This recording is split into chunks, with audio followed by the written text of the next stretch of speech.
సంగతులలో ఎట్లున్నారు నిమ్మలేమేగా చూస్తా ఉన్నారు కదా రాష్ట్రంలో ఒక దిక్కు కవిత అరెస్టు ఇంకో దిక్కు గూడెం మైపాల్ రెడ్డి తమ్ముడు అరెస్టు ఇక ఈ ముచ్చట ఇట్లుంటే 100 రోజుల మీద గట్టిగానే అరుచుకున్నాడు హరీష్ రావు సారు చిన్న పీఠము పెద్ద వేట అయింది మొత్తం మీద అయితే యాదగిరిగుట్ట పంచాయతీ ఇక కేంద్ర ప్రభుత్వం అయితే చల్లటి వార్త చెప్పింది పెట్రోలు డీజిల్ రేట్ల మీద ₹2 తక్కువ చేసింది మళ్ళా ఇగో ఇట్లా మీకోసం చాలా ముచ్చట్లు పట్టుకొచ్చినాయి ఇక సూతముండా మన రచ్చ వార్తలు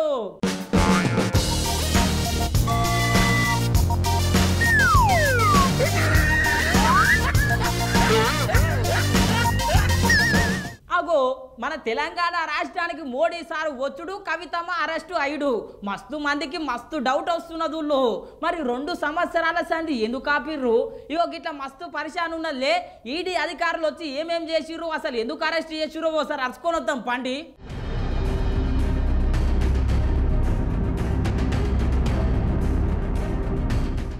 ఎన్నో దినాల సంది ఏమో వార్తలు వచ్చినాయుల్లో ఎమ్మెల్సీ కవితను అరెస్టు చేస్తారని 1-2 రోజుల చెప్పుంటే దాదాపు 2 సంవత్సరాల సంది ఇదే కథ నడుస్తున్నది మొత్తం మీద అయితే ఈడీ అధికారులు వచ్చి ఎమ్మెల్సీ కవిత ఇంట్లో సోదాలు నిర్వహించిర్రు సోదాలు నిర్వహించడే కాదుల్లో దాదాపు 16 ఫోన్లు స్వాధీనం చేసుకున్నారు పలు డాక్యుమెంట్లు కూడా స్వాధీనం చేసుకున్నారు అటెన్క చక్కగా అరెస్టు వారెంట్ ఇచ్చి అరెస్ట్ చేసిర్రు ఈ చంత్రం ఏంటంటే మన రాష్ట్రానికి మోడీ సారు రాకట కవితనేమో జైలుకు ఓకట మస్తు మంది మస్తు పరిశాన్ అవుతున్నారు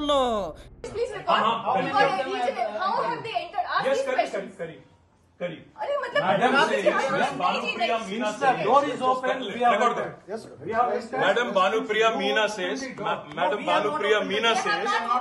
search is over and arrest warrant is produced. And now she says, hold on. And now she says, we can't come in. Family cannot come in. And she also says that she has no transit warrant. She cannot produce before a magistrate, but she wants to make a case. Listen, you have given an undertaking in Supreme Court, and now you're violating it. You're in serious trouble. You're in serious trouble. You have the legal remedy always available. చూడాలే మరి MLC కవిత arrest ఏడు దాకా పోతుందో ఏమో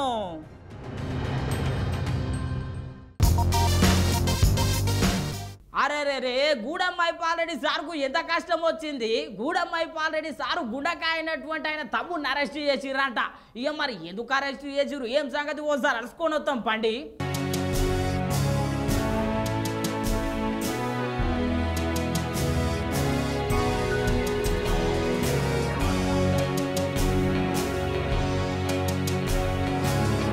BRS MLA Gudem Mypal Reddy సార్కు గుండకాయ అయినటువంటి ఆయన తమ్ముడు మధుసూదన్ రెడ్డిని అరెస్టు చేసిర్రు ఇవాళ పోలీసులు అక్రమ మైనింగ్ చేస్తున్నాడని అరెస్టు చేసిర్రులో అర్ధరాత్రి అట్లా అరెస్టు చేసిర్రో లేదో ఇట్లా లొల్లి శురువైంది మళ్ళా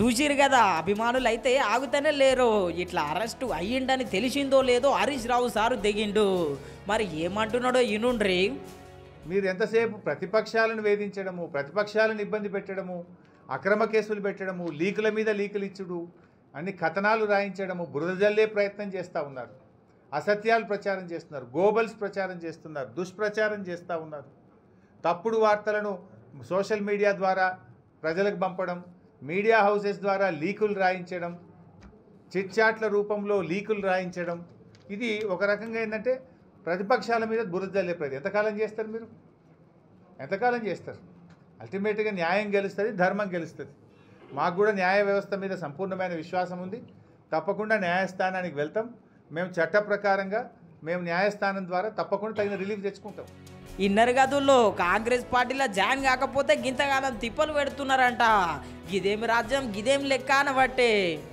పార్టీలో చేరమనడము చేరకపోతే ఈ రకంగా వేధించడం ఇలా మా బీఆర్ఎస్ పార్టీ నాయకులను కానీ మా శాసనసభ్యులను కానీ మా పార్టీ నాయకులను రకరకాలుగా వేధిస్తూ ఉన్నారు మెడ మీద కత్తి పెట్టి నువ్వు చేరతావా చేరవా అని కాంగ్రెస్ పార్టీ నాయకులు ఫోన్లు చేయడము వాళ్ళు మాట్లాడడము చేరకపోతే వేధింపులకు గురి చేయడం ఇది ఎక్కడ ప్రజాస్వామ్యం అండి ప్రజాస్వామ్యంలో ప్రతిపక్షాలు ఎంత బలంగా ఉంటే ప్రజాస్వామ్యం అంత బలంగా ఉంటుంది మీరు వీళ్ళ మెడ మీద కత్తి పెట్టి కేసులు పెట్టమని కుటుంబ సభ్యులను వేధిస్తామని మీ కుటుంబ సభ్యుల మీద అరెస్ట్ చేస్తామని మానసికంగా దెబ్బతీసే ప్రయత్నం చేసి ఇవాళ ప్రలోభాలకు గురి చేసి ఇవాళ మీరు ప్రలోభ పెట్టి పార్టీలో చేర్చుకునే ప్రయత్నం చేస్తున్నారు. ఇది ఏ రకమైన పద్ధతి? ప్రజల మనసు గెలవండి, మాకంటే మెరుగైన పాలన అందించండి, మాకంటే మంచిగా పనిచేసి ప్రజాక్షేత్రంలో మీరు గెలవాలి. కానీ ప్రతిపక్షాలను లేకుండా చేస్తామంటే అది ఎప్పుడు కూడా ప్రజలు సహించరు. ప్రజలే మీకు తగిన గుణపాఠం చెప్తారు. అంతేకాదు ముందుగా చెప్పింది లేదు, అరెస్టు చేస్తామని ఏ పత్రం ఇచ్చింది లేదు అని మస్తు గరమైండు హరీష్ రావు సారు. అసలు ఆ కేసు ఏంది? Civil matter. అవసరమైతే దాంట్లో నోటీస్ ఇవ్వాలి. యాక్చువల్గా 41 PRC కింద నోటీస్ ఇవ్వాలి. నోటీస్ ఇవ్వకుండా, ఎఫ్ఐఆర్ కాపీ ఇవ్వకుండా మబ్బుల 3 గంటలకు వందల మంది ఎస్ఐలు, సిఐలు, కానిస్టేబుల్లు వెళ్ళి ఇవాళ ఆయన అక్రమంగా అర్ధరాత్రి పూట అరెస్ట్ చేయాల్సిన అవసరం ఏమొచ్చింది అని మేము అడుగుతా ఉన్నాం. ఇలా అరెస్ట్ చేసేటప్పుడు కొన్ని విధానాలు ఉంటాయి కదా. నోటీస్ ఇవ్వాలన్నా వద్దా? ఎఫ్ఐఆర్ కాపీ ఇవ్వాలన్నా వద్దా? మబ్బుల 3 గంటలకు మీరు అరెస్ట్ చేస్తారు, 10 దాకా ఎఫ్ఐఆర్ కాపీ ఇయ్యరు అడిగితే. ఇది ఎక్కడి విధానమో అని మేము అడుగుతా ఉన్నాం. ఇన్నర్ గదుల్లో అక్రమంగా అరెస్ట్ చేసిండు అనబట్టే చూడాలి మరి పోలీసులు ఎన్ని తప్పులు బయట పెడతారో, ఈ కేసును ఎట్లా ముందుకు తీసుకుపోతారో.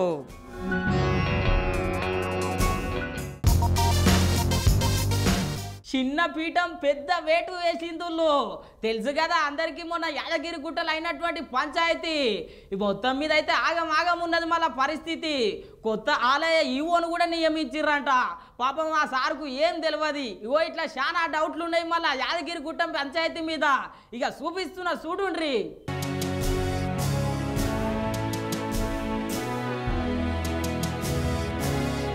అరే రే, చిన్న పీఠం కథ పెద్ద వేటుకే దారి తీసిందుల్లో మొన్న యాదగిరి గుట్టలైన బ్రహ్మోత్సవాలలో పాల్గొన్నారు కదా మన సీఎం సారు. పెద్ద సీఎం సార్కు పెద్ద పీఠము, చిన్న సీఎం సార్కు చిన్న పీఠం. ఇదెక్కడి న్యాయమని పెద్ద పంచాయతీ నడిచింది. మళ్ళా ఆఖరికొస్తే బట్టి విక్రమార్క సారే బదులిచ్చిండు. నేనే కావాలని అక్కడ చిన్న పీట మీద కూర్చొని వారికి మనస్ఫూర్తిగా నిండు మనసుతో ధన్యవాదాలు చెప్పే కార్యక్రమంలో నేను ముందుకు వెళ్ళాను. కానీ దురదృష్టం, సరే ఆ చిన్న ఫోటోని తీసుకొని రాష్ట్రంలో చాలా మంది ట్రోల్ చేశారు. వారందరికీ నేను సహృదయంతో కృతజ్ఞత తెలియజేస్తాను. నిజమే, మీరు మనసుకి కష్టపడి ఉండొచ్చు, కానీ ఇది ఎవరో కావాలని చేసినటువంటి కార్యక్రమం కాదు. నేను ఈరోజు రాష్ట్రంలో ఉప ముఖ్యమంత్రిగా ఈ రాష్ట్ర ప్రభుత్వాన్ని శాసిస్తా ఉన్నాను.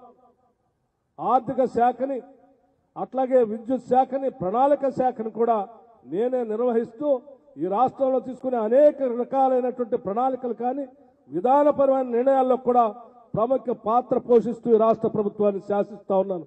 నేను ఎవరికో తల వంచేవాడిని కాదు, ఎవరో పక్కన కూర్చోబెట్టేవాడిని అంతకంటే కాదు, ఆత్మగౌరవం చంపుకునేవాడిని కాదు, ఎవరికి కూడా ఆత్మగౌరవం కిందికి తీసుకొచ్చే కార్యక్రమం కూడా చేసేవాడిని కాదు.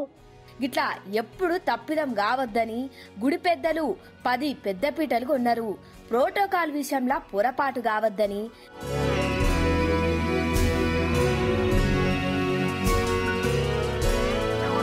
ఇంతటితో ఆగలేదులో ఈ పంచాయతీ.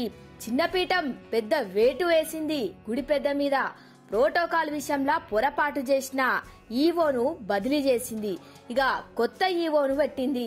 ఇక గీము చట్టినోళ్ళు తెలిసి అయ్యిందో లేక పొరపాటైందేమో గాని చిన్నపీఠం కోసం పెద్ద వేటే పడింది పో అనుకుంటున్నారు.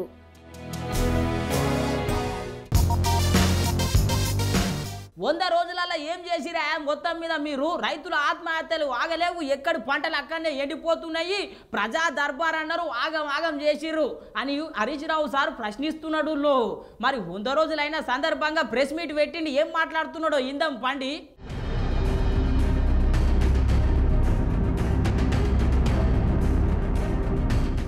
కాంగ్రెస్ పార్టీ అధికారంలోకి వచ్చి 100 దినాలు గడిచింది. 100 దినాలు గడిచిన సందర్భంగా ఇవాళ తెలంగాణ భవన్లో ప్రెస్ మీట్ నడిచింది. మరి మాజీ మంత్రి హరీష్ రావు సారు ఏమంటున్నాడో ఈనుండ్రి. రాష్ట్రంలో కాంగ్రెస్ పార్టీ అధికారంలోకి వచ్చి ఈ రోజుతో 100 రోజులు నిండుతా ఉంది. రాష్ట్ర ప్రజలకు ఎన్నికల సందర్భంగా 100 రోజుల్లో 6 గ్యారంటీలు, 13 హామీలు అమలు చేస్తామని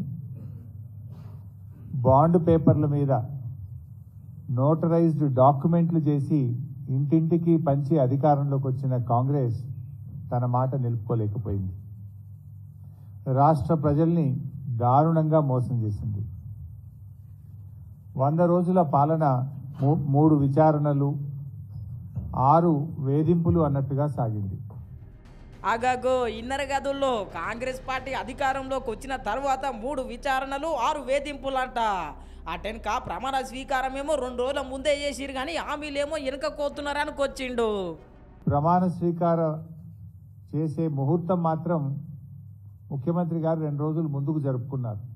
ఆ రోజు ఏం చెప్పారంటే డిసెంబర్ 9వ తేదీ సోనియా గాంధీ జన్మదినం రోజు ప్రమాణ స్వీకారం చేస్తాను, నా మొదటి సంతకం 2 లక్షల రుణమాఫీ మీదనే ఉంటుందని, ఏకకాలంలో 2 లక్షల రుణమాఫీ చేస్తామని బహిరంగ వేదికల మీద ప్రకటించినటువంటి రేవంత్ రెడ్డి గారు ప్రమాణ స్వీకార సమయాన్ని మాత్రం 2 రోజులు ముందుకు జరుపుకున్నారు. హామీలు అమలు చేయమంటే మాత్రం అది వెనక్కు జరుపుతా ఉన్నారు. కుర్చీనెక్కడంలో గద్దెనెక్కడంలో మాత్రం 2 రోజులు ముందుకు జరుపుకున్నారు. ప్రజలకిచ్చిన హామీలు అమలు చేయమంటే మాత్రం దాటవేస్తున్నారు. ఇంటిరి గదుల్లో అటెన్క ప్రజాపాలన ఆగం చేసిరు, ఆఖరికి వస్తే మన తెలంగాణ పరువు తీసిరు అన్నట్టు మాట్లాడిండు. ప్రతిరోజు ముఖ్యమంత్రి గారి కార్యాలయంలో ప్రజా దర్బార్ అన్నారు, చేయించారు. పూటకో మాటతో ప్రజల్ని మభ్యపెడుతున్నారు. ప్రగతి భవన్ను కూలుస్తాం, నాలెడ్జ్ సెంటర్ను ఏర్పాటు చేస్తామన్నారు, విలాసవంతమైన సౌకర్యాలు అన్నారు. కానీ ఈరోజు చూస్తే ఉప ముఖ్యమంత్రి గారే అందులో ఉంటున్నారు. అసెంబ్లీను సందర్శించిన ముఖ్యమంత్రి గారు అసెంబ్లీ స్వరూపాన్నే మార్చేస్తాం 3 నెలల్లో అన్నారు. తట్టెడు మట్టి కూడా తవ్విన పరిస్థితి లేదు. రైతు భరోసా ఇస్తున్నామని అంతర్జాతీయ వేదికలపై గొప్పలు చెప్పుకున్నారు. రైతు బంధునే ఇలా మొదలుపెట్టి 100 రోజులైనా పాతది కూడా ఈ రోజుకు పూర్తి చేయలేకపోయినారు. ఇంటిరి గదుల్లో ప్రజా దర్బారు పనితనం లేదు, రైతులకు సాయం చేసే గుణం లేదు అంటున్నాడు. అటెన్క మా సారు కేసీఆర్ సారు పరువు నిలబెట్టిండు, రేవంత్ సారు పరువు తీస్తున్నాడు అనుకొచ్చిండు. కేసీఆర్ గారు తెలంగాణ పరువు పెంచే ప్రయత్నం చేస్తే రేవంత్ రెడ్డి గారు మాత్రం కరువు పెంచడంలో పోటీ పడుతున్నారు. దేశమంతా కరువు ఉందనే చేతగాని మాటలు చెప్తూ రైతుల నోట్లో మట్టి కొడతా ఉన్నారు. కేసీఆర్ గారి హయాంలో పచ్చటి పంట పొలాలు కనిపిస్తే 10 ఏళ్ల తర్వాత రైతులు తమ పంట పొలాలలో మంటలు పెట్టుకునే పరిస్థితులు ఈ రాష్ట్రంలో కనబడతా ఉన్నాయి. కేసీఆర్ గారు వ్యవసాయాన్ని శిఖరాగ్రంలో నిలబెట్టే రేవంత్ రెడ్డి గారు శిథిలావస్థలోకి చేరుస్తున్నారు. కేసీఆర్ గారి హయాంలో త్రాగునీటికి సాగునీటికి లోటు లేని పరిస్థితి ఉంటే ఇవాళ రాష్ట్రంలో రేవంత్ రెడ్డి గారి పాలనలో కన్నీళ్లకు కొరత లేని పరిస్థితి కనపడతా ఉంది. అగోనట కేసీఆర్ హయాంలోనే పచ్చదనము, రైతులకు సంతోషము. ఇప్పుడు కాంగ్రెస్ హయాంలో మొత్తం కరువే ఉన్నది, బతుకు తెరువు లేకుండా అయిపోయినది అనవాటే. అటెన్క ఆత్మహత్యల కోసం మాట్లాడిండు.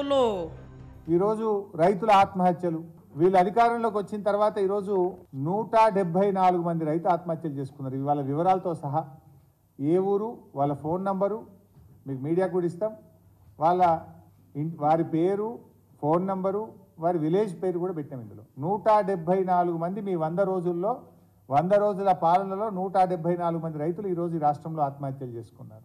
అంతేకాదు ఆటో డ్రైవర్లు ఈ రాష్ట్రంలో మీ పాలనలో 38 మంది ఆటో డ్రైవర్లు ఈరోజు ఈ రాష్ట్రంలో ఆత్మహత్యలు చేసుకున్న పరిస్థితి. చేనేత కార్మికులు ఇలా చేనేత కార్మికులు పని లేక పూట గడవక సిరిసిల్లలో నేతన్న బలవన్ మరణం.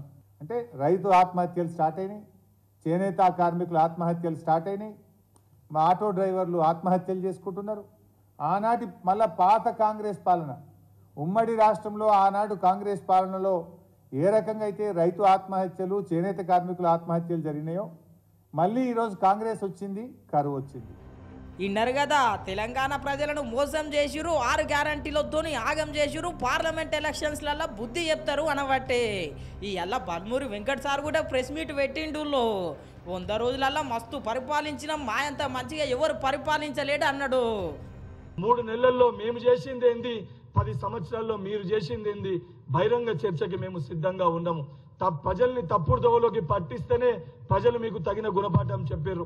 ఇంకా మీరు ప్రజలకు మెరుగైన పరిపాలన అందిస్తే, దానిపైన విమర్శిస్తే రాబోయే పార్లమెంట్ ఎన్నికల్లో కూడా తప్పనిసరిగా మీకు ప్రజలు తగిన గుణపాఠము చెప్పి తీరుతారు అని ఒక నమ్మకం మాకుందని చెప్తూ గత మాజీ ముఖ్యమంత్రి కేసీఆర్ గారిని హెచ్చరిస్తున్నాను. ఇన్నారు కదా, ఈసారి కూడా పార్లమెంట్ ఎలక్షన్స్లలో బీఆర్ఎస్ పని చేస్తామని బట్టి చూడాలి మరి వీళ్ళ పని వాళ్ళ పని ప్రజలు ఎట్లా చేస్తారో ఏమో.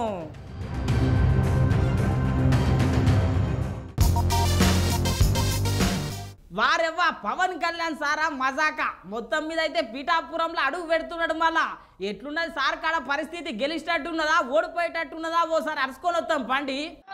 పిఠాపురం తీసుకుందామంటే మా ఉదయ్ ఉన్నాడు ఇక్కడ. సో ఉదయ్ని ఏం అడగాలి తెలియట్లే.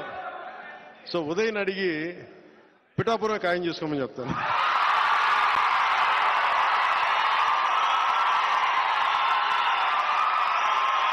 జనసేన పవన్ కళ్యాణ్ పిఠాపురం నుంచి పోటీ చేస్తారు. ఈసారి పిఠాపురం నుండి ఎమ్మెల్యే పీఠం ఎక్కుడు పక్కనూళ్ళో పవన్ కళ్యాణ్ సారు. ఎందుకంటారా, ఎన్నో సర్వేలు పవన్ కళ్యాణ్ సార్కే సై అంటున్నాయి, ఇక వేరోళ్ళు గెలుసుడు నై అంటున్నాయి. పవన్ కళ్యాణ్ సారు ₹1 పంచకున్నా ప్రచారం చేయకున్నా అల్కా గెలుస్తాడంట. అంతగానో మంది జన సైనికులు ఉన్నారు. మళ్ళా పిఠాపురం తీసుకుందామంటే మా ఉదయ్ ఉన్నాడు ఇక్కడ. సో ఉదయ్ని ఏం అడగాలి తెలియట్లే. సో ఉదయ్ని అడిగి పిఠాపురం ఖాయం చేసుకోమని చెప్తాను.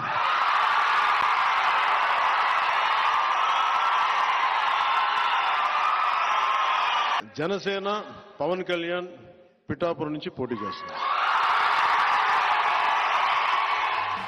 పవన్ కళ్యాణ్ సారు పిఠాపురంనే ఎంచుకోనిక 2 కారణాలు ఉన్నాయిలో. ఆడ కాపుల ఓటర్లు ఎక్కువ ఉంటాయి, జన సైనికులు కూడా మస్తు మంది ఉంటారు, మళ్ళా చదువుకునేటోళ్ళు కూడా మస్తు మంది ఉంటారు.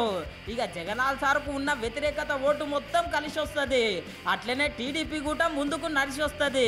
సారు గెలుపుకి అడ్డే ఉండదు.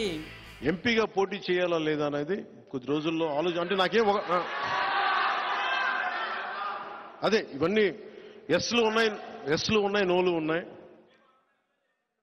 అది ఎట్లాగనేది నాకైతే మనసులో ఎమ్మెల్యే ఉంది.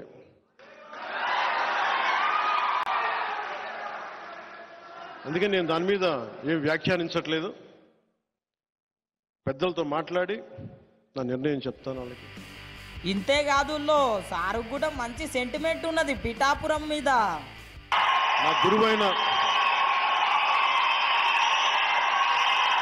నా గురువు దత్తాత్రేయుల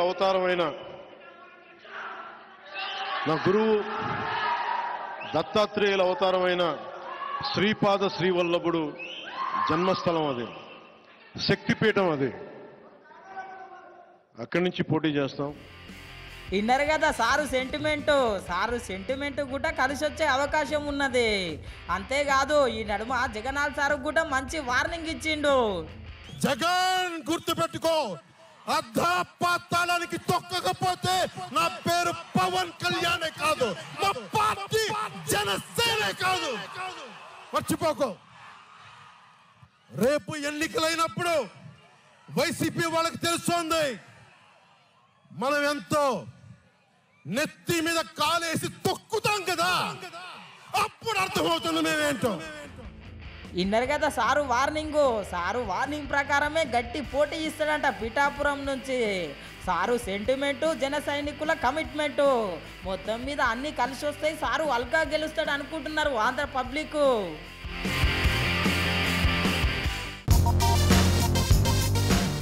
అమ్మర బిడ్డ, ఇక కేంద్ర ప్రభుత్వం ఎన్నికల వేళ మంచి చల్లటి వార్త చెప్పింది. పెట్రోల్ రేట్లు, డీజిల్ రేట్లు తక్కువ చేసింది. మళ్ళా ఎంతగానం తక్కువ చేసిందో ఒకసారి చూడుండ్రి.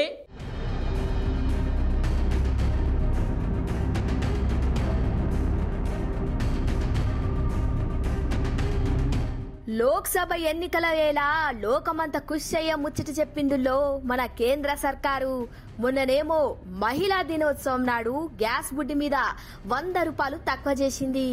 ఇప్పుడేమో ఏకంగా 2 సంవత్సరాల తర్వాత పెట్రోల్ డీజిల్ల మీద ₹2 తక్కువ చేసిందులో. ఇక పెట్రోల్ డీజిల్ మీద ధరలు తక్కువైనయేలా ఈ ఆసర పొందుతున్నాయాలా పబ్లిక్ ఏమంటున్నారో ఇనుండ్రి. अच्छी बात है, घट गई तो हमारे को थोड़ा फ़ायदा मिलेगा और लोगों के लिए भी फ़ायदा है, कम इनकम है तो जिसकी कम इनकम है उसके लिए तो फ़ायदा है। मैं रोज़ पेट्रोल डलवाता हूँ तो मेरे लिए तो अच्छा ही है। 2 रुपये में भी बहुत फ़ायदा हो जाता है, 2 रुपये कम होने में भी, और ज़्यादा थोड़ा पेट्रोल मिलेगा। सर ये तो बहुत बेनिफिट है इस समय पे, क्योंकि हम लोग हैं रोज़ के चलने वाले हैं, इसलिए हमें तो गाड़ी में डीजल डलना ही डलना है हमारा, तो हमें बेनिफिट मिलना ही मिलना है इसमें से। हम उन्हें तो बढ़िया हैं, 2 रुपया घट गए। हम उन्हें तो 10-10 पैसा कमावे वाले हैं, हम उन लोगों ने तो बढ़िया है। मोदी सरकार को धन्यवाद कर रहे हम लोग। बहुत खुशी की बात है, मोदी सरकार में ये काफ़ी राहत मिलती रहती है सभी को। भाई इसमें क्या है कि घर परिवार वालों को भी काफ़ी राहत है, ट्रांसपोर्ट वालों को भी काफ़ी राहत है ना। भाई भविष्य में मोदी सरकार से इसी तरीके से बहुत सुविधाएं मिलती रहती हैं, जिसमें पब्लिक को काफ़ी राहत मिलती रहती है। ఇన్నారు కదా, మస్తు ఖుషి అవుతున్నారు. మోదీ సార్కు ధన్యవాదాలు కూడా తెలుపుతున్నారు. చూడాలి మరి ఎన్నికల కంటే ముందుగాల ఇంకా ఎన్ని ధరలు దించుతారో ఏమో.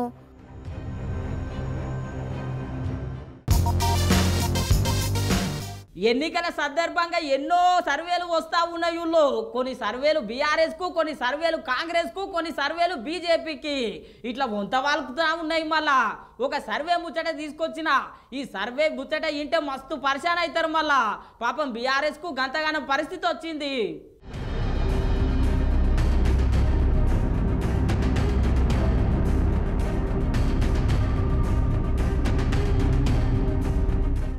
సర్వేలన్నీ కాంగ్రెస్ పార్టీకే సై అంటున్నాయుల్లో.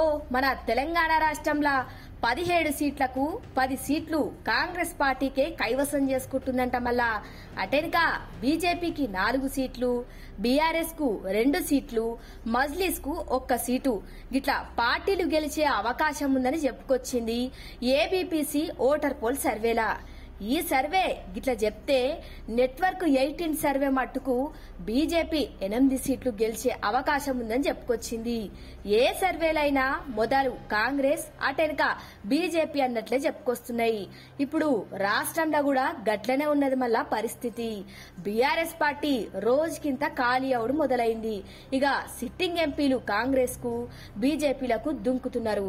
ఇక ఇంతేకాదుల్లో సీఎం రేవంత్ ఎవరు అలుగుతున్నారు, ఎవరెవరు వెలుగుతున్నారు అని లీడర్లకు గాలమేస్తున్నాడు. జర్ర లైన్ క్లియర్ అయితే కాంగ్రెస్ కండవ కప్పుతున్నాడు. ఒక దిక్కు కాంగ్రెస్ కథన రంగం గిట్లుంటే బీజేపీ పార్టీ కూడా బాగానే చక్రం తిప్పుతున్నది. సిట్టింగ్ ఎంపీలను చేర్చుకుంటున్నది. కొన్ని దినాలకు కొత్తగా జాయిన్ అయిన వాళ్లకు టికెట్ ప్రకటిస్తున్నది.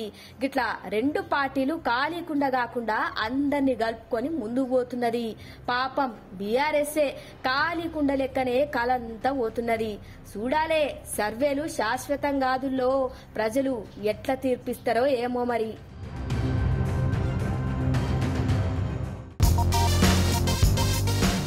ఎట్లున్నాయి మన రచ్చరచ్చ వార్తలు?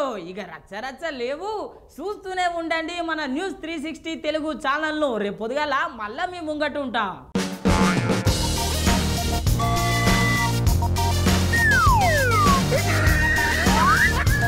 Yeah.